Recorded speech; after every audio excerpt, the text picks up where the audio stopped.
Muy buenas noches, saludamos también a las personas que se conectan a través de YouTube. Esta noche queremos estudiar un poco la continuación del tema del domingo, que se hizo como una pregunta: ¿el rapto, fiesta o tragedia? Se hizo como una pregunta. Entonces, la respuesta es: depende. ¿Fiesta? Sí, fiesta. ¿Para qué? Para todos los que nos vamos con el Señor. Nos vamos a la fiesta, a la boda del Cordero. ¿Tragedia?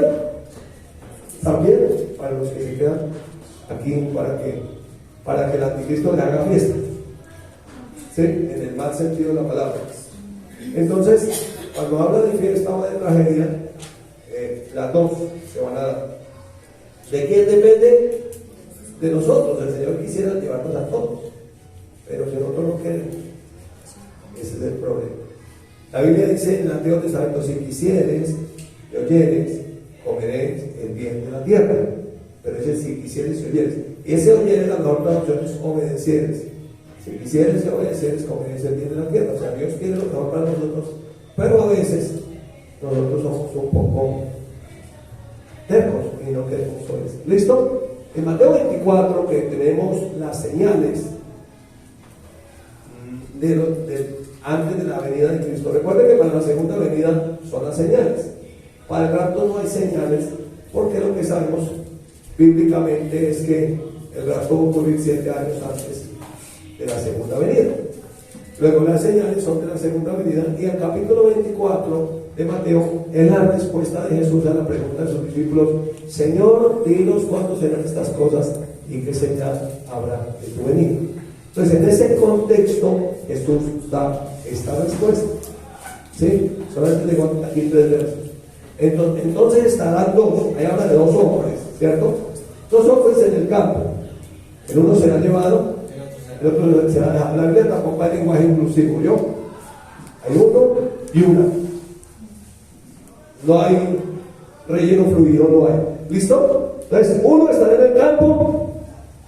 Estarán en el campo, uno será tomado, ¿cierto? Tomado es que el Señor nos toma y nos lleva, y el otro será dejado. 2 mujeres estarán moliendo en un molino. Estas son 2 mujeres, ¿no? ¿Sí? Son 2 mujeres. Dice que una será tomada, la otra será dejada. El punto clave aquí es el versículo 42. ¿Vamos a leerlo todos, por favor?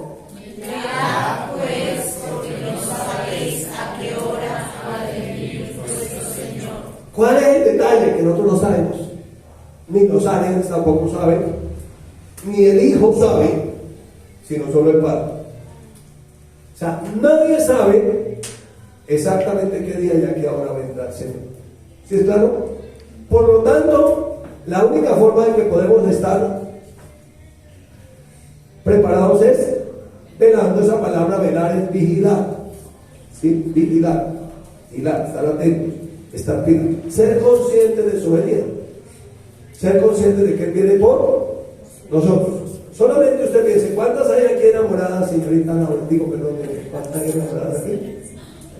Novias, ¿hay alguna novia? ¿No? Bueno, ¿alguna que tuvo novio entonces? ¿O no son novias aquí? ¿Alguna tuvo novio? ¿Ninguna? Ay, una sí tuvo novio. Entonces, usted que tuvo novio, usted sabe cómo es empezar a esperar a alguien y que no llegue. Y usted se peina, se arregla, se pone bonita, y cuando comienza a quedarse dormida, entonces como que va desarreglando, se va despeinando. Porque en el capítulo 25, hablando del mismo tema, Jesús habla de la parábola de las 10 vírgenes. Y dice que todas cabecearon, se durmieron. Y a la medianoche se oyó un clamor.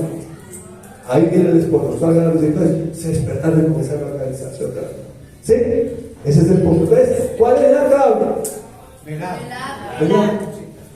¿Está preparado? ¿Está pensando? Que viene pronto. ¿Listo? El candelabro de Oreo, o la menorá, que se llama, nos sirve para trabajar eventos que ocurrieron en el pasado, que van a ocurrir en el futuro. ¿Sí? O sea que hay una simetría entre eventos del pasado y eventos del futuro. Esto aquí ya lo hemos trabajado nosotros, los que saben, ya han estado con nosotros por tiempo, saben que hemos trabajado con este elemento, que es la menorá o el candelabro de 7 brazos, el candelabro judío, que nos muestra, pues repito, que eventos que sucedieron en el pasado tienen una simetría con eventos que sucederán en el futuro. Expliquemos un poquito. Entonces, en el pasado, el pueblo de Israel sale de Egipto. ¿Sí? El pueblo de Israel, ¿para dónde sale? Para la tierra prometida. ¿Egipto quería que salieran? No quería. No quería. Tiene una simetría con el rapto de la iglesia o la salida de la iglesia de este mundo. Sale la iglesia. Ahora, ¿el mundo quiere que la iglesia salga? No. El mundo quiere que uno diga ser cristiano y siga viviendo como el mundo vive.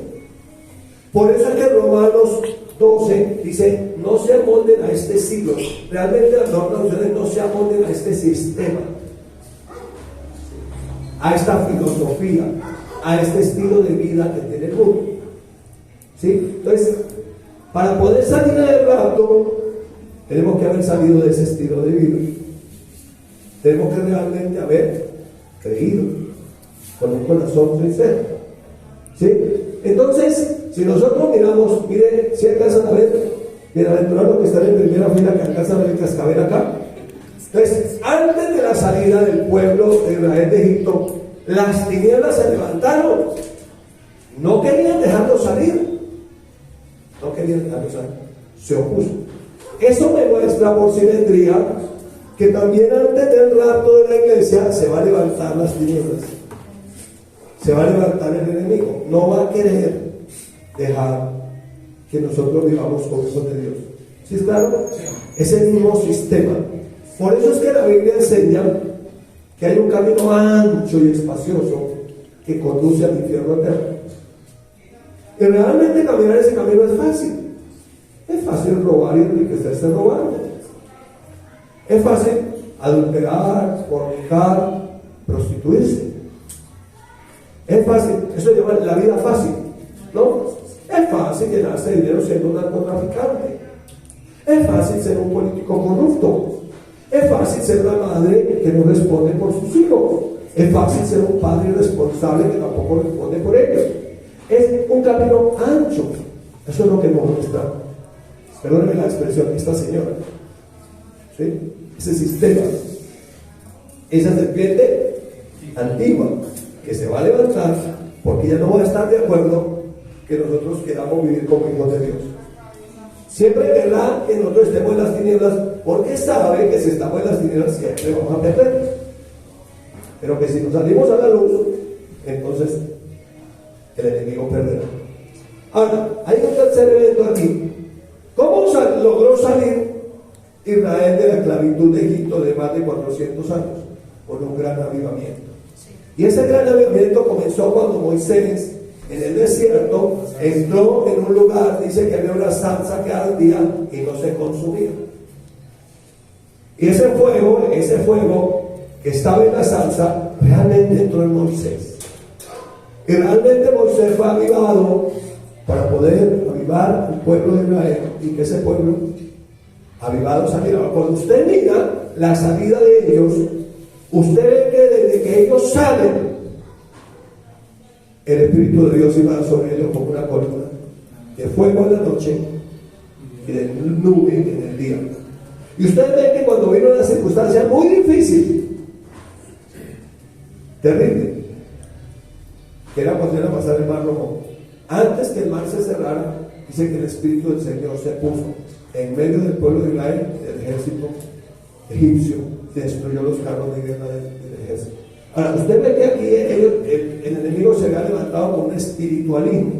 Usted ve las 10 señales, usted ve que ellos lanzan la vara de Aarón, se convierte en culebra y los otros hacen lo mismo. Igual va a suceder aquí. ¿Cuántos ven el desafío? ¿Cuántos lo ven? Pues ahí hay una bruja que ya ahora. Eso es espiritualismo. Ay, tan linda, ella es cristiana. No es cristiana, no te equivoques. Hay un espiritualismo. Entonces, la vara, entonces, como la vara culebra, la vara volvió culebra. Entonces, nosotros también hacemos lo mismo. ¿Lo ven? Entonces, el enemigo, ¿qué hace? Copia. Ese avivamiento, volviendo al tema del avivamiento, ese avivamiento del Espíritu Santo logró que ellos, por el avivamiento del Espíritu Santo, que ellos pudieron salir.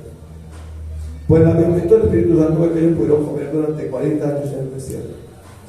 Porque donde quiera que ellos iban, la nube se posaba sobre los que ellos armaban la carga. De la misma manera, antes que la iglesia salga del rapto, habrá un gran avivamiento.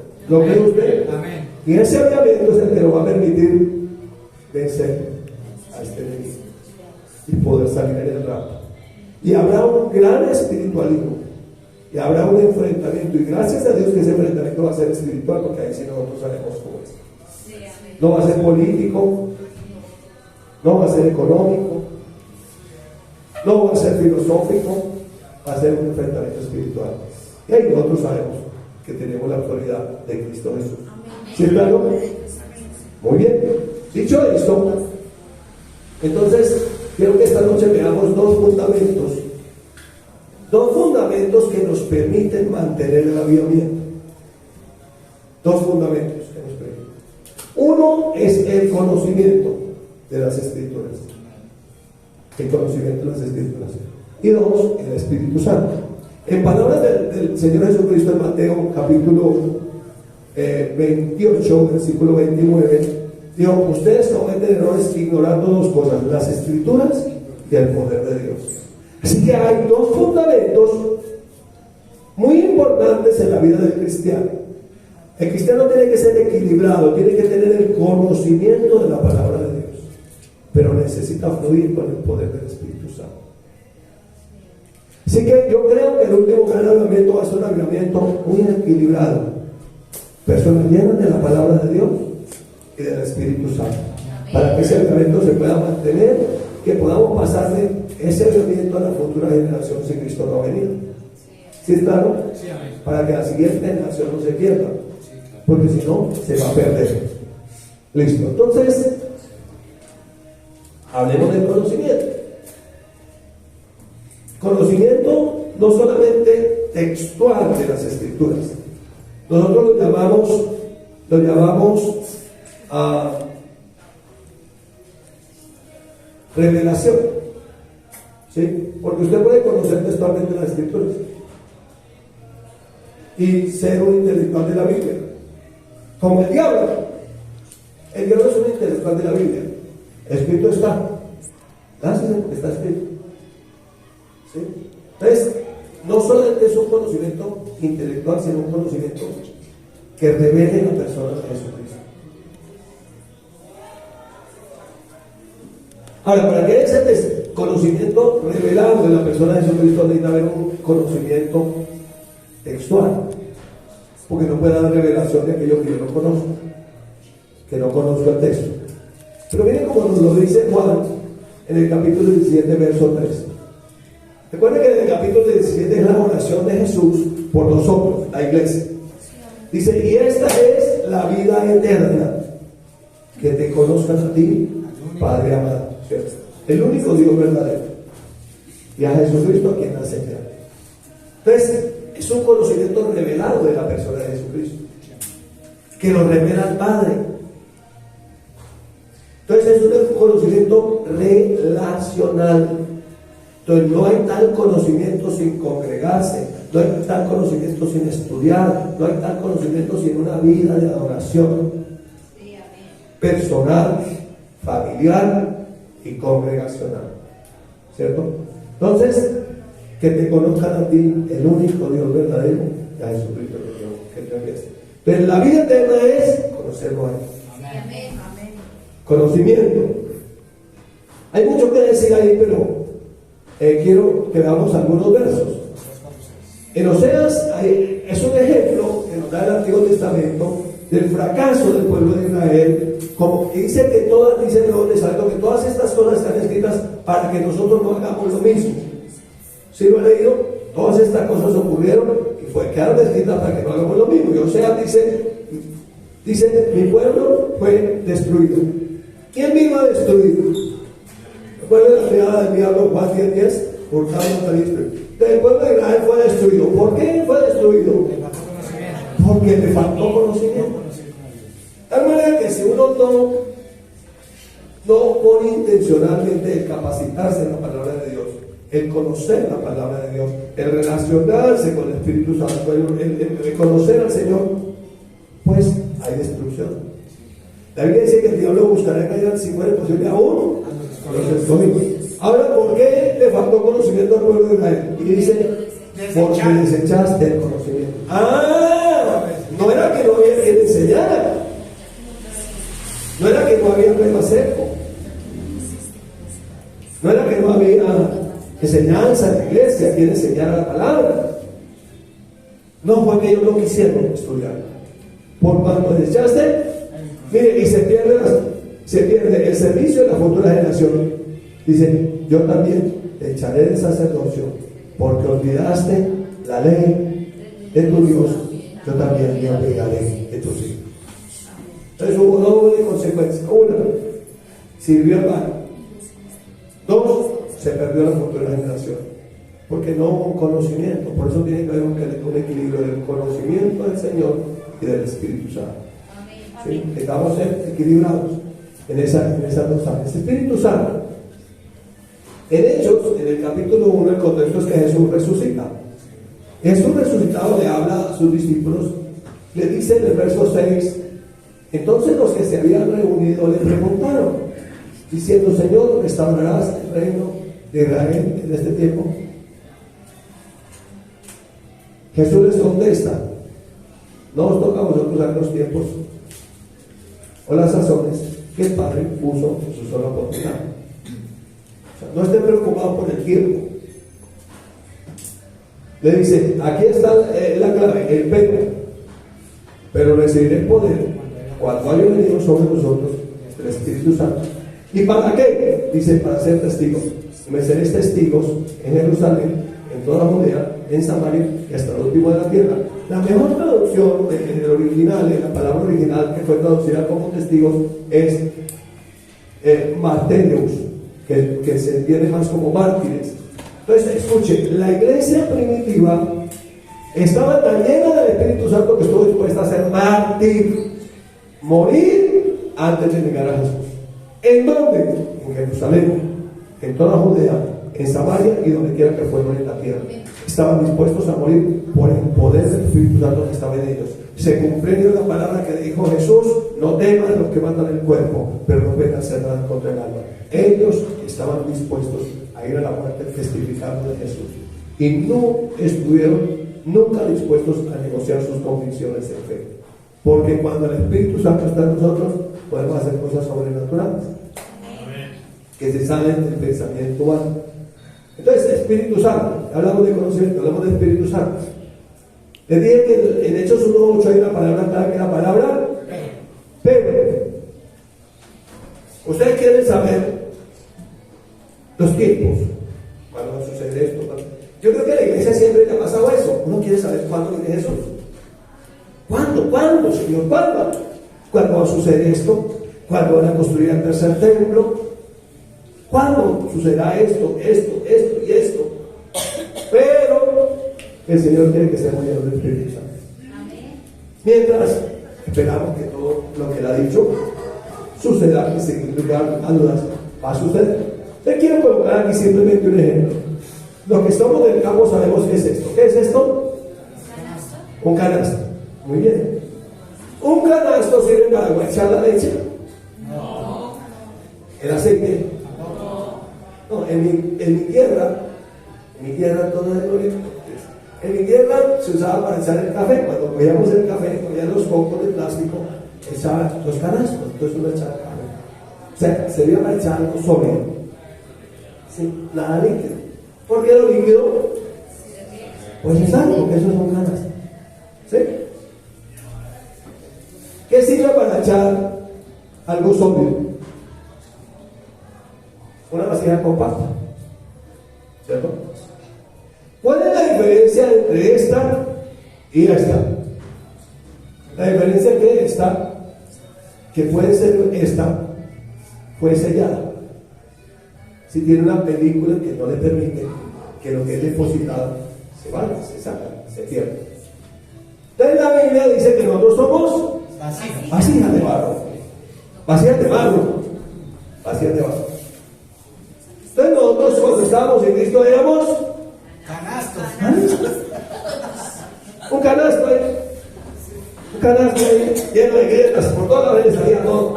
Heridas de esto, emocionales, heridas porque me dejó, porque no me amó, porque me dijo, porque no me dio. Un canasto ahí. Pero cuando venimos a Cristo, entonces Él comienza a hacer una obra en nosotros de adentro hacia afuera. Él comienza a sanar todas esas heridas, que es un proceso de otras cosas, por la exposición de la palabra y el Espíritu Santo. ¿Sí? ¿Ustedes recuerdan esa palabra? Calabatear. Esta es una palabra que está en el Génesis, cuando Dios manda a Noé a hacer el arca.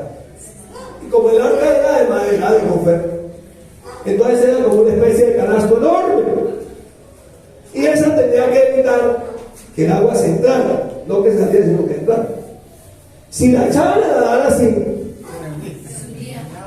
no había nadie, nosotros aquí, todo se perdió. Entonces le dijo Dios a Noé calabatear el arca por dentro y por fuera con brea. O sea, una vacía de barro, prácticamente la tengo al poco. Enorme, que no le dejara ni una grieta. Pero también, si usted lo mira más adelante, cuando Dios preparó la salida del pueblo de Israel de Egipto, Moisés fue echado en una estera de juncos. Pero antes que los padres echaran a Moisés en el río, en esa estera de juncos, calabatearon la estera por dentro y por fuera, también con brea, para que el agua no se entrara y el Moisésito pues no se ahogara. Si no, el pueblo de Israel tampoco le apoyó a Egipto. Entonces no hubiera habido tampoco salvación para nosotros, porque la salvación viene de los judíos. Así que, pero ya fuimos salvos, pero necesitamos exponer a la palabra de Dios y al Espíritu Santo para no ser simplemente canasto religioso. ¿Sí? ¿Sí, claro? Entonces, pero recibiré poder. Mire, el Espíritu Santo produce en nosotros el hambre y la sed de la palabra. El Espíritu Santo comienza a hacer una obra de nosotros de adentro hacia afuera. En un sentido figurado, el Espíritu Santo comienza a calabatearnos, a tapar todas esas heridas, esos pensamientos equivocados, de esas cosas emocionales, de esas cosas carnales, de esas cosas que no nos dejan avanzar, que son cosas que permiten que ese aceite que representa la unción se salga. Entonces no podamos depositarlo en otras vacías, porque al fin y al cabo es para eso. Se elabora a través de personas. ¿Usted recuerda en el Antiguo Testamento un milagro que ocurrió en casa de una viuda? Sí, amén.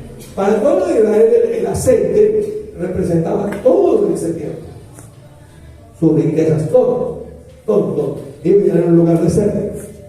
Entonces dice, segundo del libro de Reyes, en el capítulo 4, esta es la parte que es del versículo 6, que el profeta dijo: traigan vasijas, muchas vasijas, para recoger aceite, para que haya. Y ellos trajeron vasijas. Entonces, cuando se han acabado, el profeta dijo: tráigame aún otras vasijas. ¿Cuál es nuestro trabajo? A ver, canasto. Ahora, el problema es que un canasto, pues, para traer otro canasto le cuesta trabajo. Tiene que ser que tenga una obra, el Señor ya aquí hecha, que sea una vasija que pueda dar un poquito de aceite a ese canasto para que comience la obra. ¿Sí? Les tráeme a una otras vasijas. Y él dijo: ¿qué dijo? No hay más vasijas. ¿Y entonces qué pasó? Se usó el aceite. Miren, los avivamientos que han habido en la historia de la iglesia han cesado porque no hay más vasijas. Solo hay canastos en la iglesia. Un montón de canastos religiosos, agregados, que no sirven para llevar la opción a otros. Problemas morales, ¿sí? Manera de pensar del mundo, asuntos carnales, enredados en pecado, viviendo según como dice la palabra, la concupiscencia, codicia, deseos y pasiones. Y entonces no hay más vasijas. Y entonces el avivamiento no puede seguir. Entonces la gente comienza a caminar sin el poder del Espíritu Santo, sin hambre de la palabra, a vivir simplemente religiosamente. Para esa gente, el rapto será una tragedia. Pero si nosotros somos inteligentes y permitimos que el Espíritu Santo en una relación con Él, la Biblia dice: si oyeres su voz, no endurezcan el corazón, como en la provocación. El Espíritu Santo trabaja con la palabra. Por eso la palabra, el conocimiento de la palabra y el Espíritu Santo, que la llave, son los dos fundamentos que necesita la iglesia para poder avanzar. Y hablo de la iglesia en general. El problema es que la iglesia ha entrado en pura religiosidad. Normas, leyes, normas, leyes. Hay dos extremos en la iglesia. Por un lado, el legalismo. Carta a los Gálatas lo explica. Normas, leyes, usted tiene que hacer, usted tiene que hacer, usted tiene que hacer, usted tiene que hacer. Y por el otro lado, la carta a los Corintios, el libertinaje, viviendo según la carta. Necesitamos morir a Romanos, el centro de la escritura. Los dos fundamentos: el conocimiento de la palabra, relacionar la revelación del Señor y la llenura del Espíritu Santo. Ser sensibles a la voz del Espíritu Santo. ¿Sí? Ser guiados por el Espíritu Santo. Ser movidos por el Espíritu Santo. Porque hay dos formas de ser guiados: por los sentidos o por el Espíritu. Y nosotros tenemos al Espíritu Santo para poder ser guiados. ¿Listo? ¿Vamos bien? Con el tiempo nos da. Solamente para hablar de un avivamiento. Este avivamiento fue el avivamiento de Alemania. Mire, ese avivamiento duró de 1729 a 1742. ¿Cuántos años? 13 años. ¿Por qué se acabó tan rápido? Porque no hay más vasijas. Seguramente aquellas vasijas de honra se fueron yendo. El Señor fue llamando y se acabaron las vasijas. Entonces todo avivamiento ha terminado no por cuestión de Dios, por cuestión del hombre. Porque el hombre solamente está mirando lo que está aquí en la tierra, no mirando al cielo. La Biblia dice: si habéis gustado el don de Dios, poned la mira en las cosas de arriba, donde está Cristo, en las cosas espirituales. Porque el mundo pasa y sus deseos, pero el que hace la voluntad de Dios permanece para siempre. Entonces, esta es la gran incógnita para todos nosotros. Créame que el que más confrontado soy yo, que estoy preparando con mi esposa, estamos preparando la enseñanza. Entonces la palabra nos tiene que mover, nos tiene que confrontar. Tenemos que revisar a la luz de la Escritura. ¿Sí? A mí me impacta mucho David, que dice la Biblia que tenía un corazón conforme a Dios. Y en Hechos lo explica, dice que hará todo lo que yo quiero. Era que no se equivocaba, sino que siempre estaba dispuesto a obedecer a Dios, a corregir sus errores. Él le dice: examíname, Señor, y mira si hay algo dentro de mí que yo me doy cuenta. ¿Usted sabía que vivir afanado, preocupado es pecado? Porque él dice: no, solamente el adulterio, la fornicación, la pornografía, el robo. No, también vivir en refugiados, no vivir en fe. Entonces, son cosas que uno vive conforme a la vieja manera de pensar, conforme a un canasto. ¿Sí? Mis estimados canastos conmigo. Mis estimadas canastillas, nos tocó dejar que el Espíritu Santo nos vuelva vaciazo. Dejemos la delicadeza, dejemos de pelear con los hermanos por bobadas. Dejemos de ser tan infantiles, tan delicados, tan por ese lado por cualquier cosa. Tenemos que entender que Cristo viene por su iglesia. Este mundo va a volver un infierno. ¿Qué queremos vivir en el futuro? ¿Una fiesta con Cristo en el cielo, en la voz del Cordero, o una tragedia en este mundo con el anticristo gobernante? ¿Sí? Aleluya. Por ejemplo, Pedro, el apóstol Pedro. ¿Usted sabe cuál fue la tragedia terrible de Pedro? Negar a Jesús.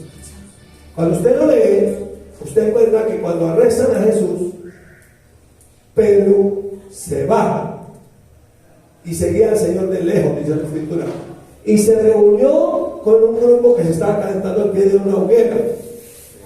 Ahí pasó una empleada, como diríamos nosotros en nuestro argot colombiano, una sirvienta, pasó. La ama de llaves, sí, pasó. Dijo, usted también es uno de ellos. Y él negó a Jesús. Ahora, ¿por qué Pedro negó a Jesús? ¿Pedro conocía la palabra? Sí. ¿Pedro estaba lleno del Espíritu Santo? No está lleno del Espíritu Santo. Fue lleno después de que Jesús vino, cuando sopló sobre ellos en Juan 22, recibió el Espíritu Santo. ¿Sí? Y fue lleno, ahí nació de nuevo, y fue lleno de Hechos 2. Entonces, ¿por qué hubo tragedia en Pedro? Faltaba el fundamento del Espíritu Santo. ¿Sí? Ahora, pero la historia no se queda ahí, que es lo que me gusta. Porque nosotros podemos haber sido canastos, pero no ciegos siempre. Pedro pudo ser una canasta, pero después fue una vasija útil. Eso se llama proceso en las manos del Dios Todopoderoso. Más luego vemos la fiesta de Pedro. Y la fiesta de Pedro fue ser lleno del Espíritu Santo en su primer sermón. 3,000 personas.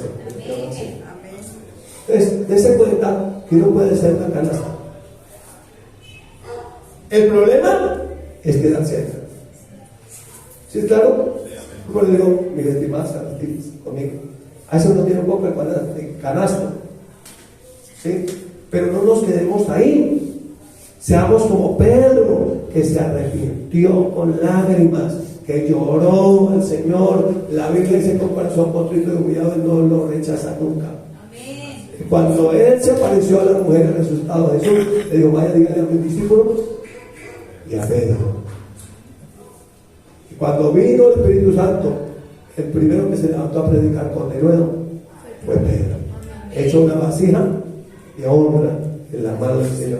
Permitió que el Espíritu Santo trabajara con la palabra, calabateando, tapando todas esas grietas que no le permiten a uno avanzar en el conocimiento de Dios. Y podemos hablar de fiestas. El apóstol Pablo, en 1 Corintios 2, 4, 5, nos dice: y ni mi palabra ni predicación fue con palabras persuasivas ni humanas sabiduría, sino con demostración del Espíritu y del poder. Palabra y Espíritu Santo. Verso 6: para que vuestra fe no esté fundada en la sabiduría de los hombres, sino en el poder de Dios. Ven los dos fundamentos ahí: palabra y Espíritu Santo, ¿cierto? El poder de Dios y la palabra. Pero hubo una tragedia que nos narra el libro de los Hechos. Fueron los hijos de Seba, que trataron de hacer las cosas espirituales siendo canastos. Y como canastos querían llevar la unción de liberar a otros de los demonios.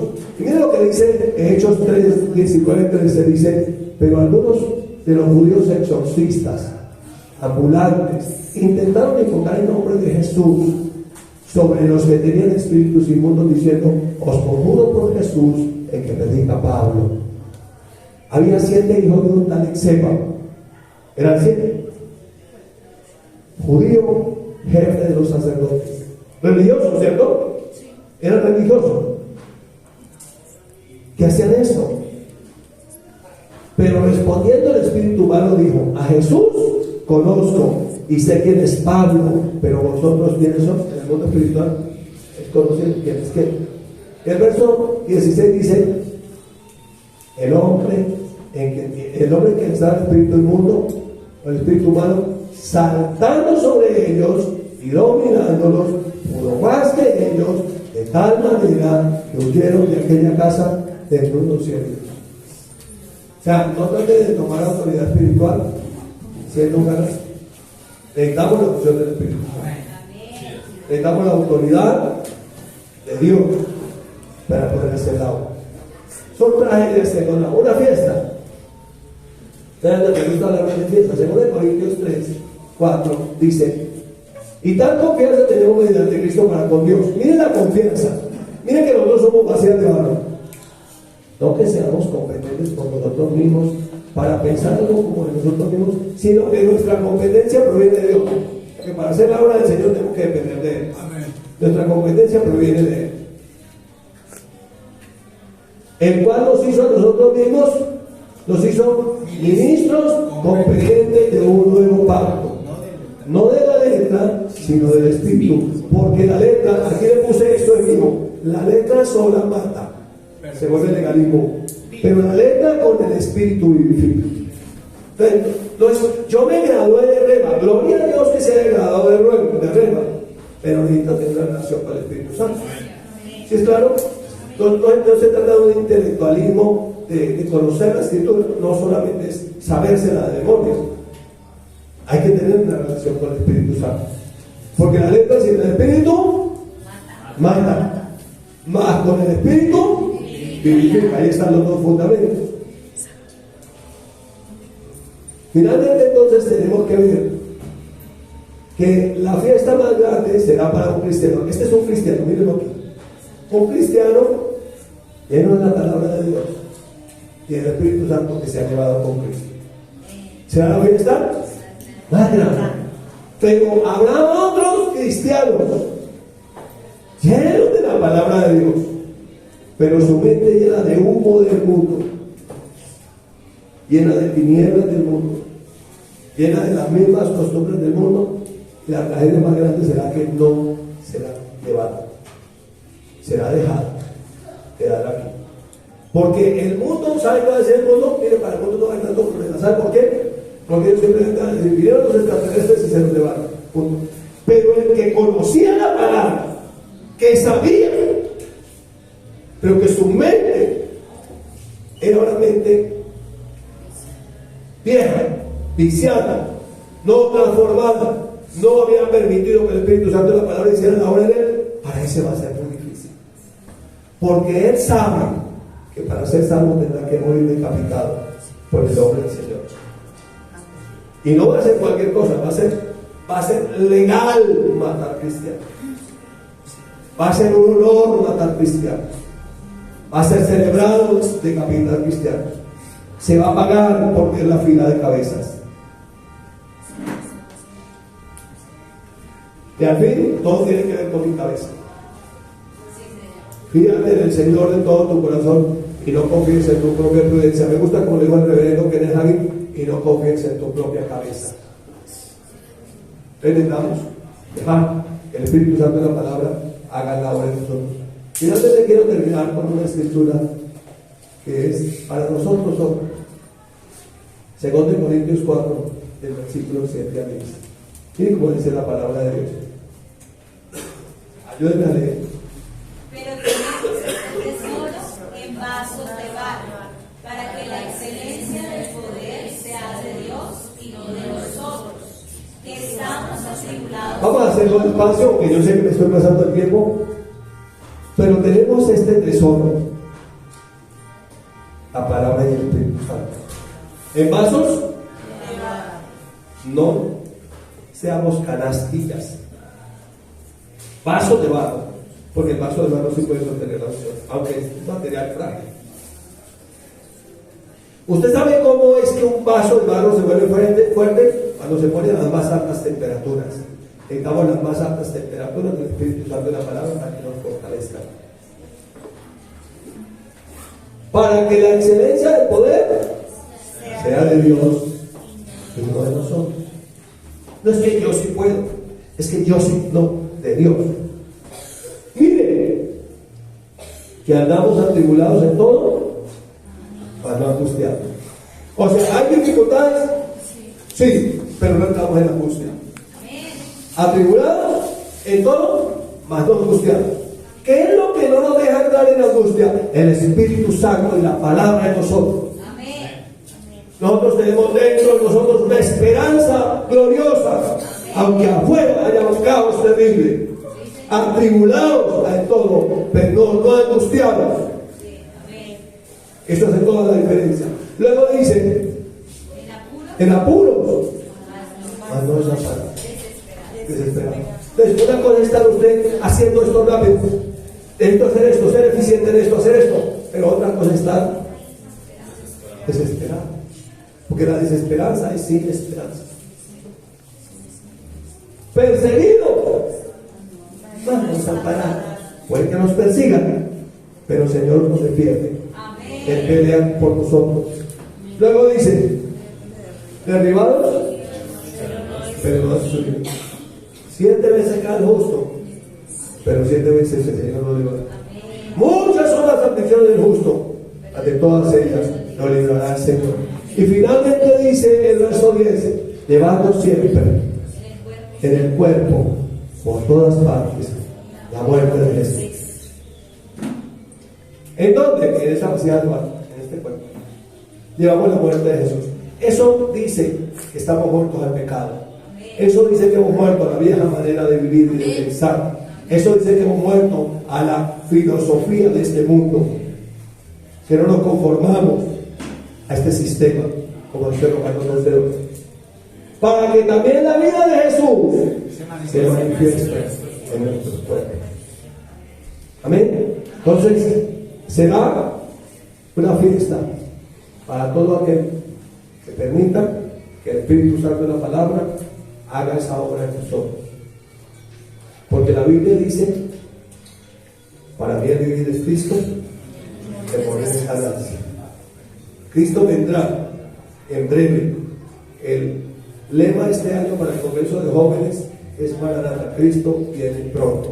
Preparemos. Te bendigo con esta palabra en el nombre de Jesús.